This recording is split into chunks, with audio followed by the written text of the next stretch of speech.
बहुत समय पहले की बात है। एक विशाल राज्य में वीर परंतु थोड़ा अभिमानी नव राजा विक्रमदीप्त शासन करता था। उसके साथ उसका बुद्धिमान और धैर्यवान मंत्री देवदत्त हमेशा राज्य के हर काम में सहायता करता था। राजा को शौक था युद्ध कला, संगीत और सबसे ज्यादा शतरंज का। एक दिन दोपहर के समय राजा और मंत्री महल के शांत बगीचे में पत्थर की बड़ी मेज पर शतरंज खेल रहे थे। फव्वारे की हल्की धुन हवा में घुल रही थी। राजा पूरी एकाग्रता से चल रहा था और जीत के करीब था। तभी महल के द्वार पर एक वृद्ध भिक्षुक आया। उसके कपड़े फटे हुए थे, शरीर कमजोर था, पर आंखों में अद्भुत तेज था। पहरेदार उसे रोकते रोकते दरवाजे तक ले आए और राजा ने दूर से उसे देखा। राजा बोला, भिक्षुक को अंदर आने दो, जो चाहे मैं उसे खुश होकर दान दूंगा। भिक्षुक धीमे धीमे राजा के सामने आया, हाथ जोड़कर बोला, राजन, दान मैं अवश्य लूंगा, परंतु जो मुझे चाहिए वह आप मुझे नहीं दे सकेंगे। राजा के चेहरे पर मुस्कान फैल गई। अरे भिक्षुक, मैं पूरे राज्य का राजा हूं, ऐसा क्या है जो मैं नहीं दे सकता? तुम मांगो। मंत्री चिंतित होकर आगे बढ़ा। महाराज, ऐसी प्रतिज्ञा बिना सुने मत कीजिए। संसार में हर मांग पूरी नहीं होती। परंतु राजा ने हाथ उठाकर मंत्री को रोक दिया। देवदत्त, मैं राजा हूं, मैं अपनी बात से पीछे नहीं हटता। भिक्षुक शांत स्वर में बोला, राजन, मैं मात्र चावल का एक दाना चाहता हूं। राजा और मंत्री दोनों चौंक गए। राजा हंस पड़ा। इतना ही? भिक्षुक, तुम कुछ बड़ा मांगते, सोना, जमीन, गहने, गाय बैल, कुछ भी, लेकिन तुमने चावल का केवल एक दाना मांगा। अच्छा, दे दूंगा। भिक्षुक ने हाथ उठाकर कहा, रुकिए राजन, मेरी एक शर्त है। राजा ने भौहें टेढ़ी की। शर्त? चावल के एक दाने के लिए? भिक्षुक बोला, हाँ राजन, आप शतरंज खेल रहे हैं, इसलिए मेरी इच्छा शतरंज की बिसात पर आधारित है।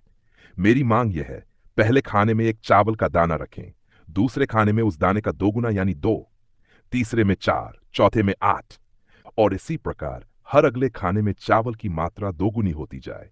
जब पूरी बिसात सिकिरहाने भर जाए, वही मेरा दान होगा। राजा फिर हंस पड़ा। भिक्षुक, तुमने तो बहुत मामूली मांग रखी है।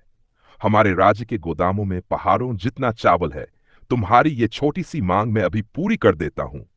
मंत्री पहले ही समझ चुका था कि यह मांग मामूली नहीं है।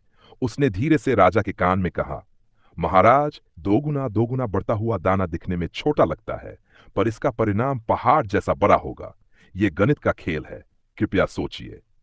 पर राजा ने अपना अहंकार छोड़ा नहीं। देवदत्त, मैं अब अपने वचन से पीछे नहीं हट सकता।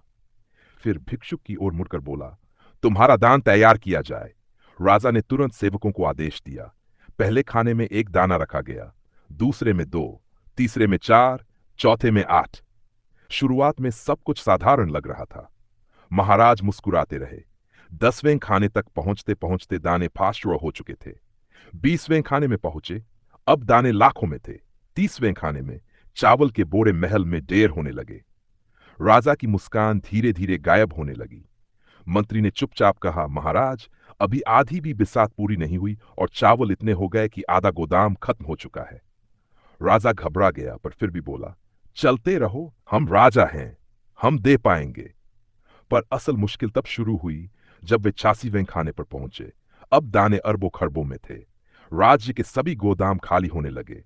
जहां जहां चावल था सब महल में लाया गया, पर जरूरत पूरी नहीं हुई। राजा के माथे पर पसीना आ गया। वह अवाक खड़ा था। अब 82वें खाने पर पहुंचे और यह संख्या इतनी विशाल थी कि राज्य की पूरी फसल काटकर भी पूरी नहीं हो सकती थी। मंत्री बोला, महाराज, यदि दुनिया के सभी राज्यों का चावल भी इकट्ठा कर लें तो भी 64वीं खाने तक का चावल नहीं दे पाएंगे। राजा की आंखें खुल गई। उसका अभिमान पूरी तरह टूट चुका था। वह भिक्षुक के चरणों में गिर पड़ा। क्षमा प्रार्थी हूं, मैं अपने अभिमान में बहक गया था। दुनिया में हर चीज दिखाई देने जितनी सरल नहीं होती। भिक्षुक मुस्कुराया और उसी क्षण उसका रूप बदलने लगा। फटे पुराने कपड़ों की जगह चमकदार तेजस्वी प्रकाश फैल गया। भिक्षुक असल में एक महान योगी था, जिसने राजा का अभिमान दूर करने के लिए यह लीला रची थी। योगी बोले, राजन, मैं चावल नहीं चाहता था। मैं तुम्हें यह सिखाने आया था कि जान और विनम्रता शक्ति से कहीं महान है। राजा वही महान है जो अपनी बातों में नम्र हो, अपने मंत्री की बात सुने और सत्य को समझे। फिर योगी धीरे धीरे प्रकाश में विलीन हो गए।